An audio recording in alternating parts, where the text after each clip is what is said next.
मुंबईच्या आसपासच्या जंगल आणि मानवी वस्तीच्या लँडस्केपमध्ये 2024च्या कॅमेरा ट्रॅप सर्व्हेमध्ये 57 बिबट्यांची नोंद झाली होती. पण एवढ्या मोठ्या शहराच्या जवळ हे शक्य कसं होतं? यामागे आहे संजय गांधी नॅशनल पार्क आणि त्याच्या आसपासचा मोठा ग्रीन लँडस्केप. या सर्व्हेमध्ये नोंदलेल्या 57 बिबट्यांपैकी 54 SGNP आणि आरे परिसरात आढळले, तर 3 तुंगारेश्वर वाईल्ड लाईफ सँक्च्युरीमध्ये नोंदले गेले. पण बिबट्यांना माणसांच्या जवळ राहायला आवडतं असं नाही.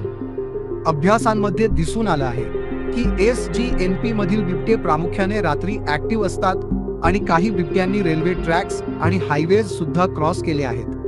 म्हणजेच जंगल आणि शहर यांच्यामधली सीमा त्यांच्या हालचालींमध्ये स्पष्ट दिसत नाही.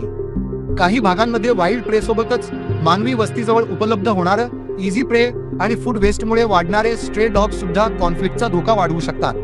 म्हणून उपाय फक्त बिबट्याला पकडणं नाही, त्याचा हॅबिटाट सुरक्षित ठेवणं, गार्बेज मॅनेजमेंट सुधारणं, सायंटिफिक मॉनिटरिंग वाढवणं आणि नागरिकांना योग्य माहिती देणं हे इक्वली महत्त्वाचं आहे.